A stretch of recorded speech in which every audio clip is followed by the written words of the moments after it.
Jaksa Agung Republik Indonesia Bapak Sani Tiar Burhanuddin atau yang mewakili, Menteri Pertahanan Republik Indonesia Bapak Syafri Samsudin atau yang mewakili, Menteri Hukum dan Hak Asasi Manusia Bapak Supratman Andi Aktas atau yang mewakili, Menteri Kesehatan Republik Indonesia Bapak Budi Gunadi Sadikin atau yang mewakili, anggota 2 Badan Pemeriksa Keuangan Bapak Daniel Lumban Tobing, Ketua Harian Dewan Energi Nasional sekaligus Menteri Energi dan Sumber Daya Mineral Bapak Bahlil Lahadalia atau yang mewakili, Wakil Kepala BPKP Ibu Agustina Arumsari atau yang mewakili, Pimpinan DPR RI Ibu Puan Maharani atau yang mewakili, Pimpinan Badan Anggota DPR Bapak Muhyiddin M. Said hadir di sini, Pimpinan Komisi 11 Bapak Muhammad Misbakun dan Bapak Dolfi OFP,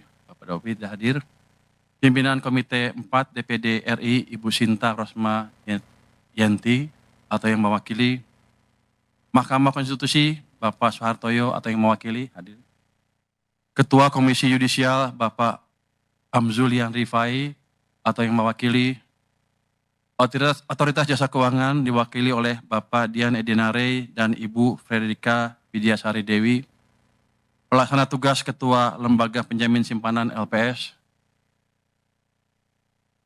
Pak Didi Madiono, Kepala Indonesia Investment Authority Bapak Rida DM Wirakusuma atau yang mewakili, Kamar Dagang dan Industri Indonesia Bapak Anindya Novian Bakri atau yang mewakili, Asosiasi Pengusaha Indonesia Ibu Sinta Wijaya Kamdani atau yang mewakili, Ibu Sri Mulyani Indrawati, para Menteri Keuangan dan para Wakil Menteri Keuangan dan pejabat eselon 1 Kementerian Keuangan beserta jajaran, para pimpinan Special Mission Vehicles Kementerian Keuangan, seluruh pegawai dan non-pegawai Kementerian Keuangan, serta masyarakat luas yang mengikuti acara ini melalui kanal media online, dan para tamu undangan dan hadirin sekalian. Pertama-tama, marilah kita panjatkan puji syukur kehadirat Tuhan yang Maha Esa, karena atas rahmat dan karunia-Nya kita semua dapat berkumpul di sini dalam keadaan sehat. Hari ini adalah momen yang penuh makna bagi saya pribadi, sekaligus bagi kita semua, karena menandai dimulainya babak baru pengabdian saya di Kementerian Keuangan.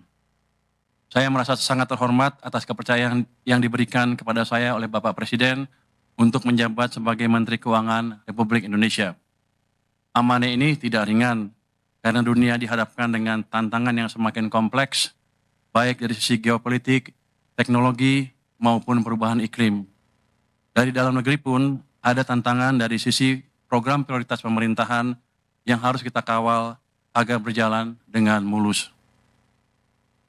Dengan kerendahan hati, saya mohon dukungan seluruh jajaran Kementerian Keuangan untuk bekerja bersama saya guna memastikan bahwa kebijakan fiskal tetap berperan sebagai instrumen yang kuat dalam menjaga stabilitas, mendorong pertumbuhan ekonomi, dan mewujudkan kesejahteraan bagi seluruh rakyat Indonesia.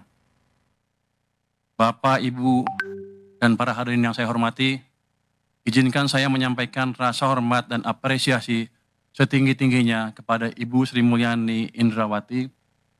Di bawah kepemimpinan beliau, Kementerian Keuangan berhasil menjaga stabilitas fiskal Indonesia di tengah dinamika global, melakukan efisiensi anggaran, dan mengawal program-program prioritas pemerintah hingga RAPBN 2026.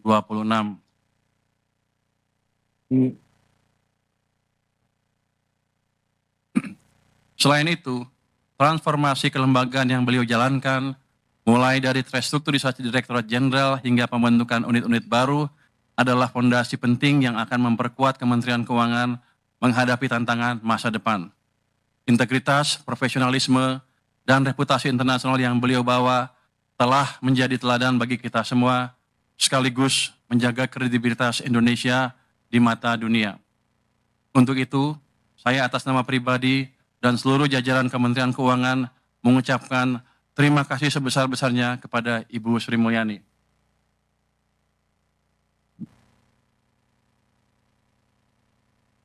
Sebelum menyampaikan langkah ke depan, saya ingin mengajak kita semua untuk sejenak mengingat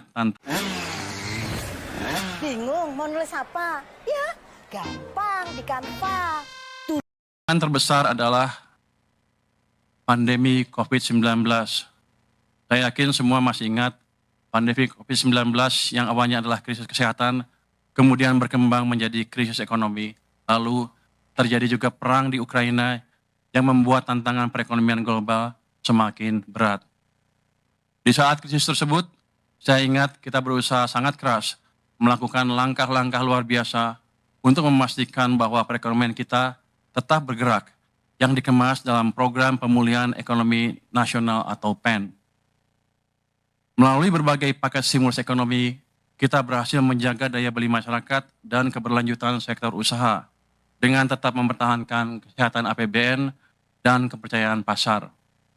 Ini semua tidak mungkin tercapai tanpa kerja keras dan kerjasama yang solid dari seluruh jajaran Kementerian Keuangan. Saat sibuk menghadapi krisis, Kementerian Keuangan juga tidak berhenti melakukan reformasi. Justru, kita memanfaatkan krisis untuk mendorong perubahan struktural.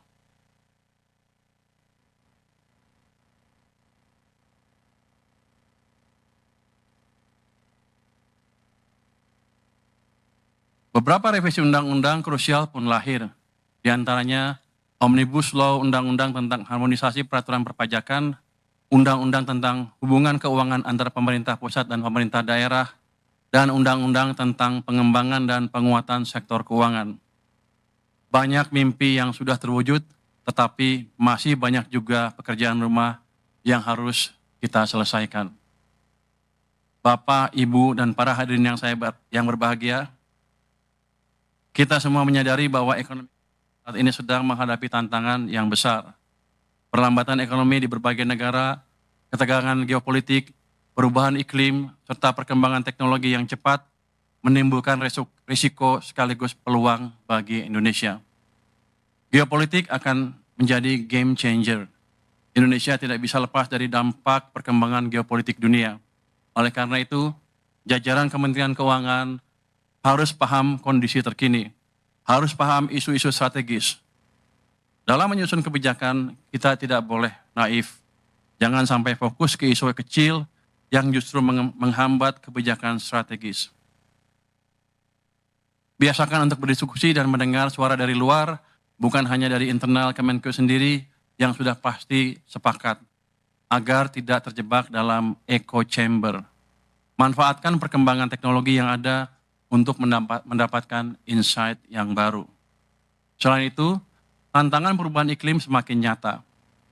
Sebagai negara yang rentan terhadap bencana alam, Indonesia harus bersiap untuk menghadapi risiko perubahan iklim yang akan berdampak pada sektor-sektor kunci, seperti pertanian, perikanan, dan energi.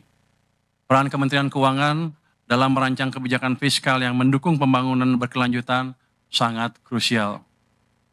RAPBN 2026 dirancang untuk menjaga kesinambungan kebijakan fiskal yang disiplin sekaligus berpihak kepada rakyat. Fokus utamanya diarahkan pada penguatan ketahanan pangan, peningkatan kualitas pendidikan, perluasan layanan kesehatan, serta pelindungan sosial bagi kelompok rentan. Dengan RAPBN ini, pemerintah berupaya memastikan belanja negara lebih efektif, memberikan manfaat nyata bagi masyarakat, serta memperkuat daya tahan ekonomi nasional di tengah ketidakpastian global. Pada saat yang sama, prinsip kehati-hatian harus tetap dijaga agar APBN tetap sehat, kredibel, dan mampu menopang agenda pembangunan nasional.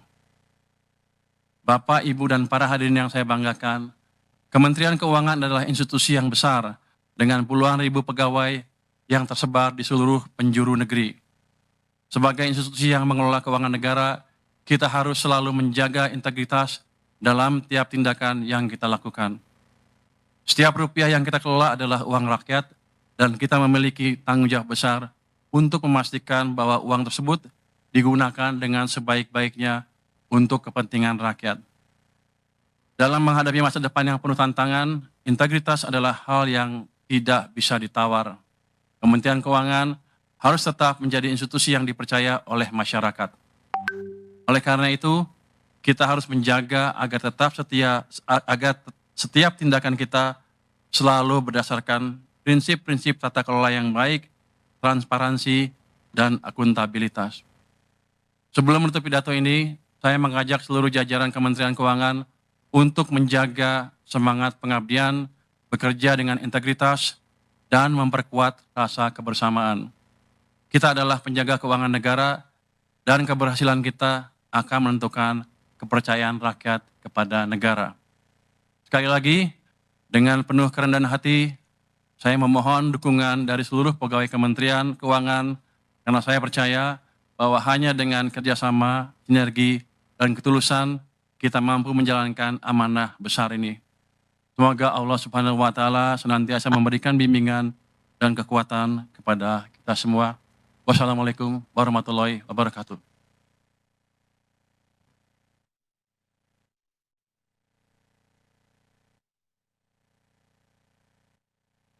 Pembacaan doa.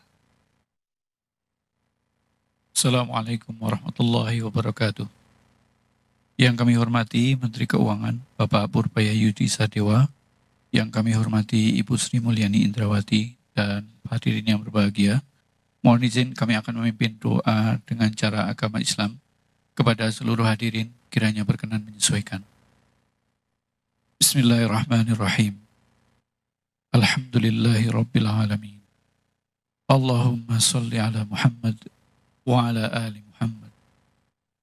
Ya Allah Rabb seluruh alam, segala pujian dan lantunan syukur kami panjatkan hanya kepadamu atas limpahan rahmat-Mu, rahmat yang tak terhitung, yang Engkau limpahkan kepada kami, kepada keluarga kami, dan kepada seluruh keluarga besar Kementerian Keuangan.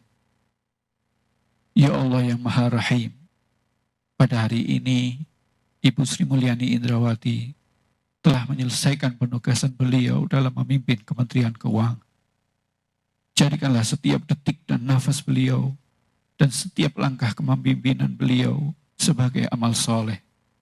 Dan jadikanlah sebagai amal jariah dan berikanlah balasan yang terbaik untuk kebaikan beliau fit dunia wal akhirah. Ya Allah, berikanlah kemampuan bagi kami, seluruh jajaran Kementerian Keuangan, untuk dapat mengambil dan mengikuti tauladan terbaik dari beliau. Ya Allah, berikanlah kesehatan, penjagaan, dan keberkahan bagi Bu Sri Mulyani Indrawati dan seluruh keluarga beliau untuk melanjutkan pengabdian kepada bangsa Indonesia. Ya Allah ya Aziz, pada hari ini Bapak Purbaya Yudi Sadewa akan melanjutkan kepemimpinan di Kementerian Keuangan. Berikanlah kepada beliau dan kami semua petunjuk, hikmah, kekuatan dan kesabaran dalam mengemban amanah. Jadikanlah kepemimpinan beliau sebagai ladang ibadah dan memberi manfaat yang luas untuk negeri tercinta Indonesia. Ya Allah yang Maha memberi keselamatan, satukanlah hati dan pikiran kami untuk selalu bersinergi dalam kebaikan, untuk tidak pernah lelah mencintai Indonesia. Jadikanlah negeri Indonesia negara yang aman, damai dan berkah. Rabbij'al hadzal baladan aminan. Ya Allah yang Maha Pengampun, ampunilah dosa kami dan dosa pendahulu kami. Ampunilah dosa dan jagalah kedua orang tua kami, yang nasihatnya selalu menjadi penyemangat kami. Rabbana atina fid dunya hasanah wa fil akhirati hasanah wa qina adzabannar. Walhamdulillahi rabbil alamin.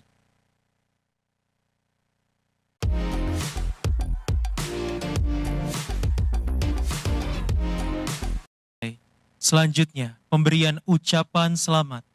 Kami mohon kepada Bapak Purbaya Yudi Sadewa dan Ibu Sri Mulyani beserta spouse dapat maju ke depan untuk menerima ucapan selamat dan terima kasih dari tamu undangan. Pemberian ucapan selamat diawali oleh Ketua Komisi Yudisial, Pimpinan 2 BPK RI, Menteri Koordinator Bidang Perekonomian, Ketua Komisi 11 DPR RI, Wakil Ketua Badan Anggaran DPR RI, Wakil Ketua DPT Komite 4 DPD RI. Kami persilahkan Bapak Menteri Dalam Negeri, Ibu Menteri Pendayagunaan Aparatur Negara dan Reformasi Birokrasi, Bapak Menteri Kesehatan,